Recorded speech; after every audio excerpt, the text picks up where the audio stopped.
Section 2.2, conditional statements. It's helpful to review some vocabulary from Section 1.1, use inductive reasoning, as we move forward into some more pieces of Chapter 2. So a conjecture is an unproven statement based on observation. Lots of conjectures are made in science by looking at what is happening in your experiment. Inductive reasoning is the process of using patterns or finding patterns in specific cases and then making a sort of general rule, or trying to come up with a general rule for what's going on that would happen every time.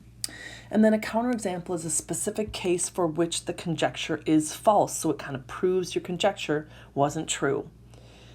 So when we look at patterns and we say, what comes next? Well, in this case, we can see 1 out of 2 pieces are shaded, or here 1 out of 4, 1 out of 6. So your conjecture might be that this is 1 out of 8, and that's what we think, okay, is this pattern, because that's what seems to be going on, and that's what a conjecture is. You've probably also done this before with sequences of numbers when they say find the next 3 terms, and you look for a pattern. And you might start by looking that this is this is subtracting 4 here. But you can see that we're definitely not subtracting 4, because that would have to be -10.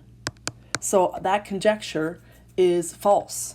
We just proved that it should be -10 and it's not -18. So we have to look for a different pattern sometimes and try to understand what's going on in the pattern. And oftentimes with these number sequences, it's a multiply or divide. And in this case, if we multiply by 3 each time, this pattern fits. So my conjecture is this pattern is multiply by 3. So then my next number, when I multiply by 3, would be -162. And then I'd multiply by 3 again and get -486. Multiply by 3 again, -1,458. So sometimes we can make our own conjectures based on what we think is happening. So if we look at consecutive integers, those are numbers that come right after each other, like 3, 4, 5, 10, 11, 12. We could make a conjecture and test it about the sum of any three consecutive integers. So if you just look at the first example, 3 plus 4 plus 5, that gives you a sum of 12. And then if you look at another one, 10 plus 11 plus 12. That gives us a sum of 10, 20, 33. So you might not see a pattern yet. You might even try negative numbers. What about -2 plus -1 plus 0? Well, that answer is -3. And if you study this long enough, you might start to see that if you look at this middle integer right here, it does have a relationship to the sum. And maybe some of you see it. But if we take the middle integer and multiply it by 3, we actually get the sum. So that's our conjecture. And there's lots of other times when you're making conjectures based on patterns. That's inductive reasoning. Now, you might also be given a conjecture and try to see if you think it's true. The only way you can see if it's true is actually to prove it with some kind of proof. But if you can find a counterexample, that would actually prove that it's false. And in this first one, it says the sum of 2 numbers is always greater than the larger number. Well, you do something simple, like 2 plus 3 equals 5, that sum is greater than the larger number 3. But if you take -10 plus 2, that equals -8. And -8 is not larger than the larger number 2. So this is your counterexample. So now we know that that conjecture is false. So That's just some background again so that we can be more successful when we continue working through Chapter 2. Today, 2.2 conditional statements. We're going to write if-then statements, and then we're going to write negations. We're also going to talk about what is the converse, inverse, and contrapositive of conditional statements, and finish up with biconditionals. So, first of all, a conditional statement is an if-then logical statement that has two parts called a hypothesis and a conclusion. So if you look at this statement that says, if it is snowing in Minneapolis, then it is snowing in Minnesota, the hypothesis is everything after the if. We don't include the if and the then, however, in our hypothesis or our conclusion. Our conclusion is everything after the then. It is snowing in Minnesota. So our hypothesis and conclusion. Now, these conditional statements can be true or false. And you can tell if it's true. You can suspect that it's true. You can make a conjecture that it's true. But you could also find a counterexample that would prove it's false. So if it is snowing in Minneapolis, then it is snowing in Minnesota, seems like it would be true, we think. But if you search, you actually can find that there are cities called Minneapolis in different states. And I believe there is a Minneapolis in Kansas. So it's true if we can't find a counterexample. But this is actually false because it could be snowing in Minneapolis, Kansas, and then it's not snowing in Minnesota necessarily. So there's a lot of different pieces to conditional statements, and we're actually going to practice writing some next. It says, rewrite the following statements as a conditional statement. The statement is, all whales are mammals. So I need to turn it into an if-then. So I can say, if it is a whale, then it is a mammal. So you try the second one. Although the second one's a little tricky. It says 3 points are collinear if there is a line containing them. So because there's already this if there, okay, this is going to be our hypothesis. So I'll give you that hint and see if you can write it.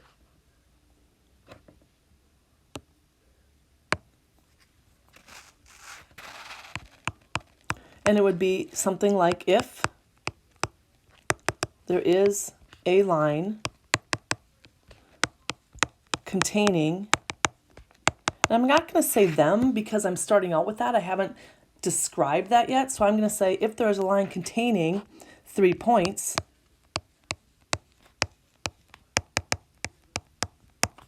then the points are collinear.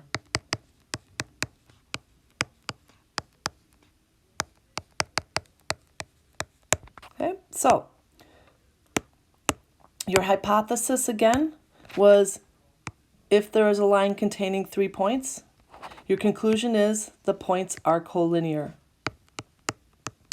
This is your hypothesis. In our first example, it is a whale is the hypothesis, and it is a mammal is the conclusion. Now, we also have something called a negation.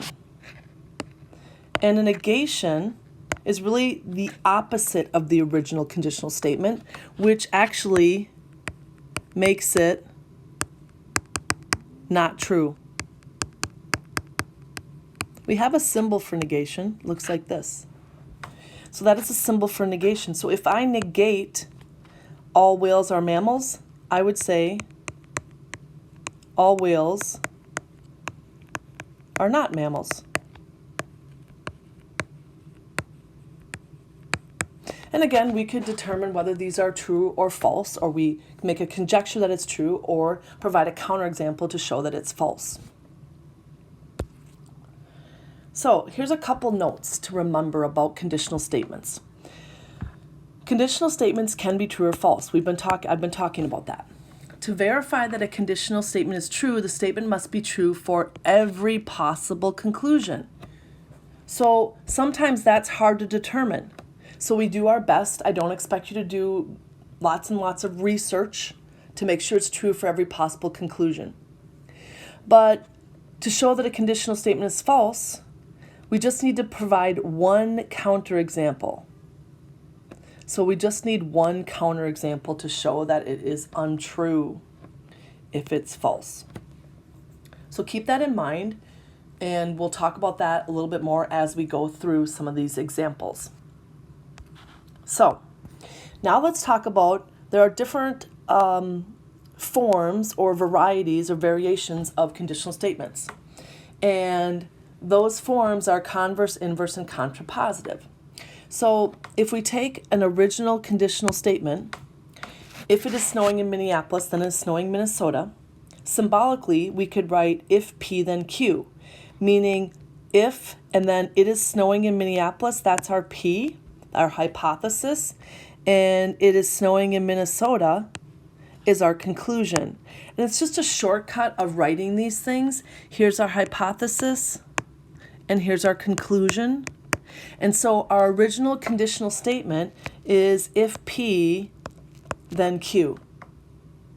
So why do we care about that? Well, because there's going to be other forms of it. Like the converse right here switches the hypothesis and conclusion around and makes it if Q, then P.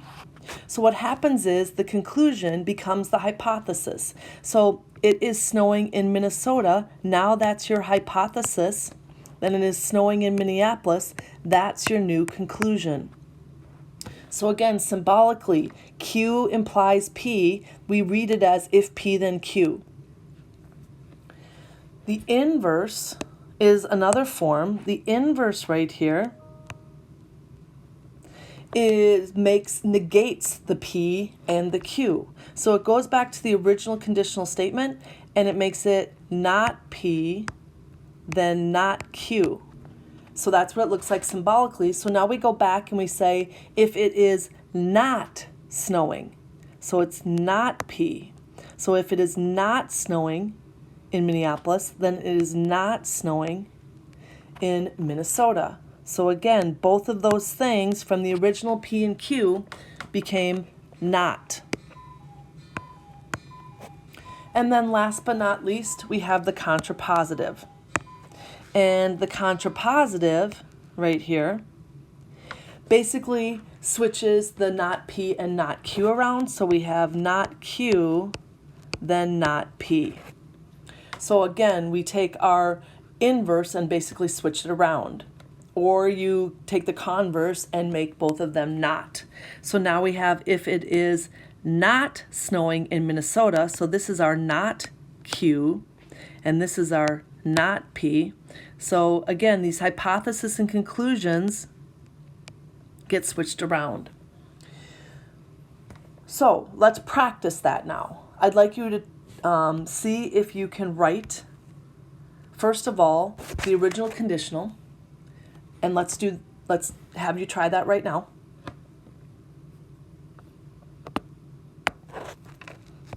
All right, so the original conditional would be if two angles are supplementary,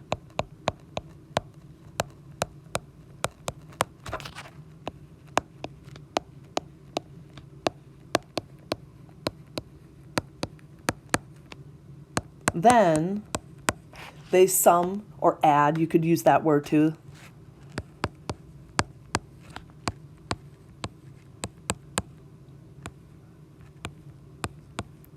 Now, when you write your original conditional statement, the wording might be slightly different, and that's okay. But once you get past your original conditional statement, then you need to make sure that you are writing based on your statement. So writing the conditional statement, remember, is P implies Q, or if P, then Q. So now when I write the inverse, it's going to be Q, then P. So now I'm going to switch the hypothesis conclusion around and say if two angles add to 180 degrees, then they are supplementary. So let's move on. Now we did the conditional, the inverse. Now we need to do the converse.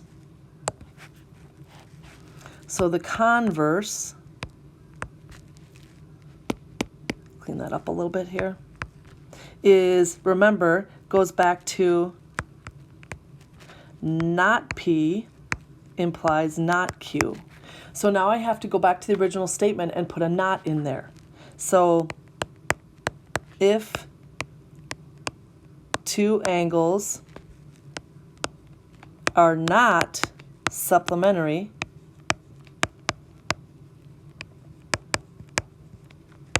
then they don't add to 180 degrees. And last but not least, the contrapositive is not Q implies not P. So again, now I'm just going to switch the converse around and say if two angles don't add to 180 degrees, then they are not supplementary.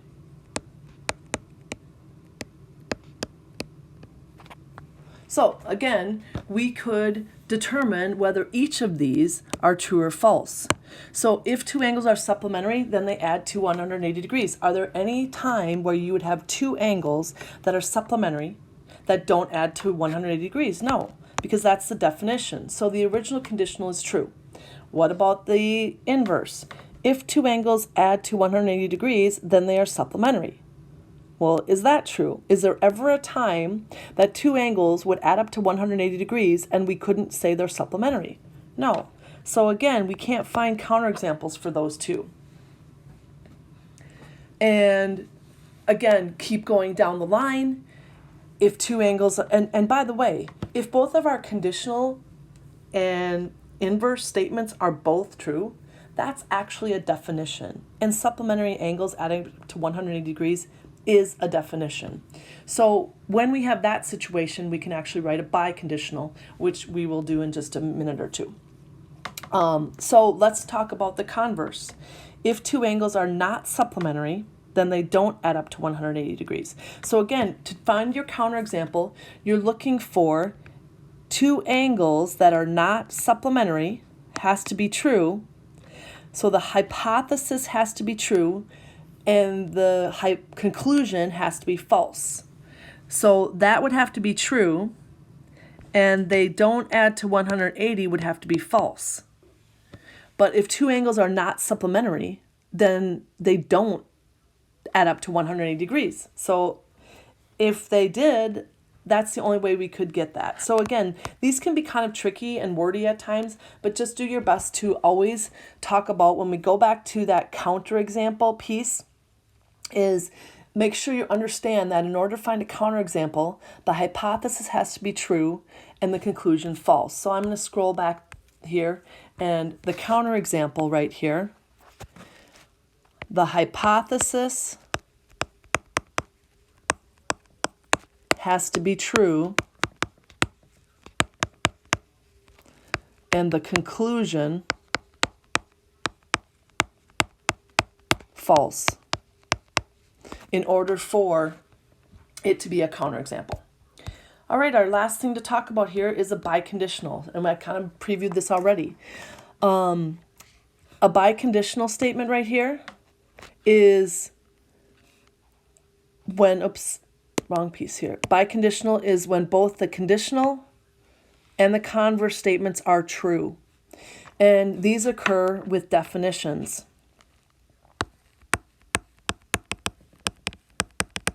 So all of your definitions will be biconditional. So if you look at the conditional statement, if two lines intersect to form a right angle, then they are perpendicular lines. So you can look down here, and we have these two lines intersect to form a right angle. Is that true or false? If they are intersecting to form a right angle, then they are perpendicular, and that's true because that's the definition of perpendicular. So this piece is true. And then if we take the converse, if two lines are perpendicular lines, then they intersect to form a right angle. Again, that's by definition. When both of these are true, then we can write it as a biconditional, and we put the if and only if in the middle. So we take off the if and we say two lines are perpendicular if and only if they intersect to form a right angle. So with the biconditional, it's if and only if in the middle of the hypothesis and conclusion.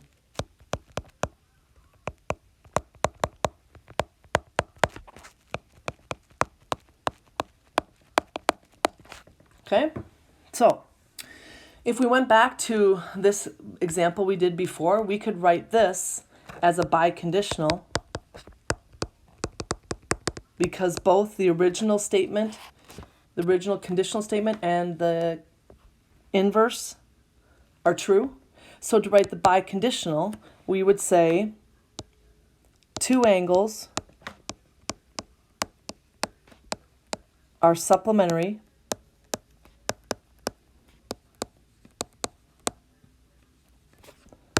if and only if they add up to 180.